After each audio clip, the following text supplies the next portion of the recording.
it is an interesting dynamic at times, and at least for me, I've experienced it on several different levels. One, I have personally and professionally, I have some great relationships with white men.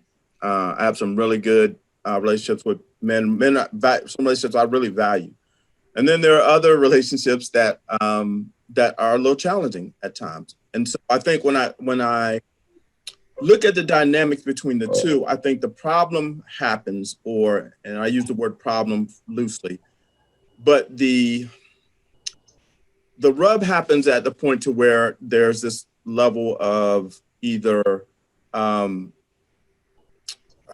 they feel like they owe me something, or they feel like I am making too much of whatever relationship I have. And so let me set it up this way. I feel like, I am at best, at heart, I'm a human being. And this is the way I want to be looked at. However, in my professional relationship, I feel like, and in any relationship, I'm always under the impression that I am looked at first as a Black person and then a man. So I'm always a Black man, not just a man. Whereas in the dynamic between white men, seems like they're always looked at as people or as equals first.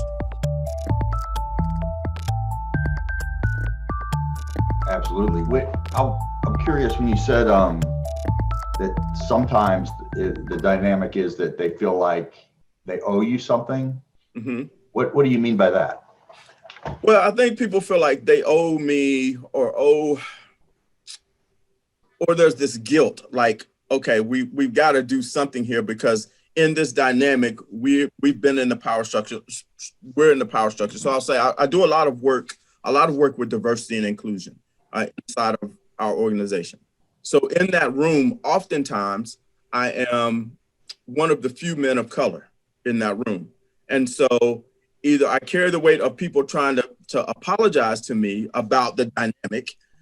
We're sorry that, we need more diversity in the room, or I feel a responsibility to bring more diversity into the room. So people feel like, because Earl is here, we've got to make him feel comfortable. We've got to move the dynamics of the room so that it's not challenging to him. Whereas whenever I walk into the room, I just want to be a valued member of the discussion of what's going on in the room. I don't always want to be seen as the person that has to have the extras, because that's not how I approach a room. So when I say it feels like people owe me something or have to do something for me, that's what I mean. I mean, I enter a room, and then in the conversation or in the room, you got to make mention that, hey, we've got to have a different dynamic. We got to have more diversity in the room. We need more Black men in the discussion. And that may be true, but don't feel like it's just because I'm there. If you needed more Black men in the room before I got there, you needed more. I may not be there because, if I wasn't a Black man, I may not be in the room because you need more of that. And we understand that. So don't feel like it's because of me that you owe me a reason. We need, really for the cause, we need to have, more diversity in the room. And so I don't want to feel like it's interesting when I have to feel like, people feel like they're doing that just for me. Yeah, absolutely. And I would guess I've probably been guilty of that because I can be something of a caretaker. You mentioned guilt, and I think for a lot of white men, that just a generalized sense of guilt and shame is a real thing. I mean, I think there's probably a lot of white men that would benefit from having a little bit of that, but I know I feel it.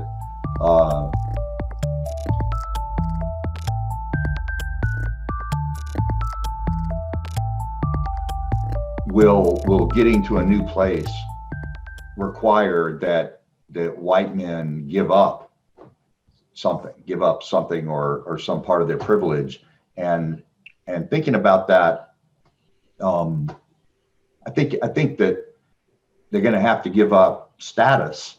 Certainly, they're going to have to give up that special status that they have kind of appropriated for themselves. But but also I think this is where I may be different from a lot of white men, in that there's not much that I wouldn't be willing to give up to see a different kind of world. What I'm not, what feels painful to me is I think people talk about we need a level playing field, and that's metaphor comes out of it's an analogy about competition and a competitive system where we're survival of the fittest, and we're all competing for scarce resources. And it seems to me, if we have a level playing field where race and class didn't play a part, then all we've got is a system that's uniformly corrupt, that's open to nepotism and favoritism and corruption and bias, equally, all the races. And I've got no interest in building that kind of world. If we had a world, or just start with a country, if we had a country where every person was assured a safe, decent place to live, where they were assured education, free education paid for up through the university, where they were assured good health care, lifelong health care, where they were assured some kind of basic income or provision that so that their basic material needs were met, and where they were given the opportunity to contribute, where their potential to be creative and to contribute to society was realized, so that everyone lived a life of basic dignity and decency. There's not much I wouldn't give up to have that world.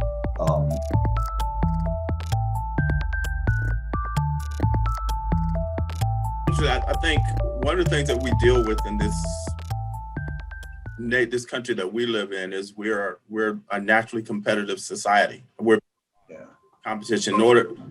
In order to win, somebody has to lose, and unfortunately, the way our systems were built inside of the country we live in is that it was built by white men who set up a system that set it up for white men to win.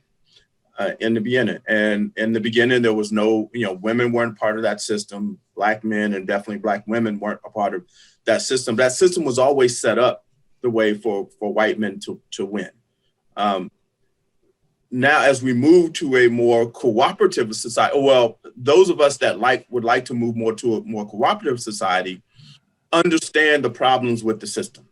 However, let's say that's 50% of the people of the world, that there's still another 50% that wait, this system works for me, and I want to keep it this way because it works for me. And when you work from a dynamic of where basically the ideals that we hold in our country, that, you got to get as much as you can, you got to do as much as you can, you rise as high as you can, you work hard, get to the best, to be the best. Then you're always going to be looking for every advantage that you can get. And so your approach to say, hey, I'm willing to give some of that up in order for the community or the collective to be better is odd, or is not the norm, if you will. You're absolutely right. And then for it to come from a white man who the system is set up to benefit, not through your personal, that you didn't set up the system, but it is set up for you to be successful, more so than it is for me to be successful. It is not common.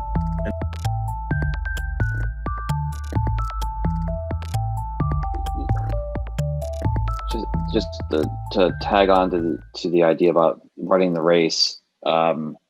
I don't know, you probably have seen these videos online where, they're trying to give a metaphor for inequality in actually running a race, right? And they basically start reading off things. If you had books in your house, take a step forward, right? And so then you end up with this just distribution, and then they have to all run to the same place. And of course, the people that had privileges in their life are there quicker just because they have that head start in the race. And the challenge with that analogy, right? Because then you could say, okay, well, let's create a system where everybody starts at the same place. The place where I start to bump up against it, though, is that life is not a single race, but a relay race, right? Where parents pass on to the children who pass on to their, I mean, that, you know what I mean? So it's like a relay race where each runner that runs fast collects benefit, right? You don't restart the relay race every segment. And so, you know, that's how we end up in a place like we end up now, where small advantages become bigger and bigger and bigger over time, over generations. And I don't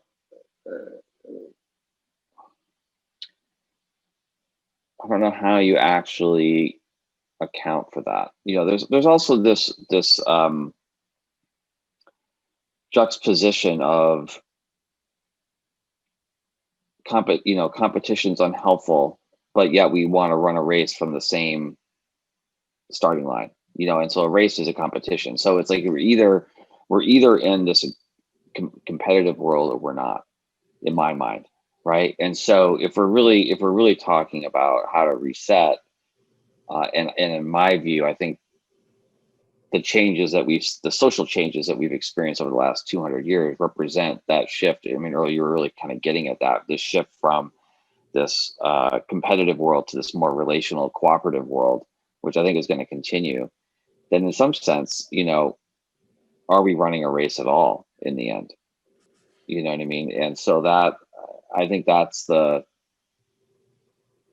struggle for people, I think, is making that shift from I'm on my own and I'm in this race to survive versus there's, you know, what Pat always talks about is, you know, taking how we take care of each other as a community.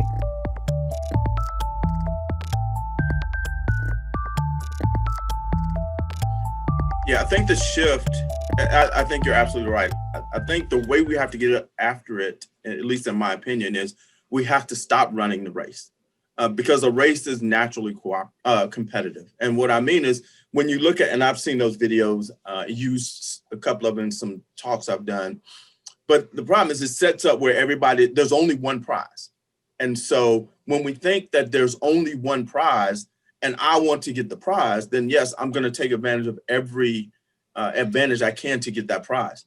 The problem is we've got to understand that there's multiple prizes. There's a prize for everybody. And so if we understand that, then we become more cooperative because we're willing to say, let me help the next person up, especially if we view it from a point of, I don't get the prize unless the next person gets the prize.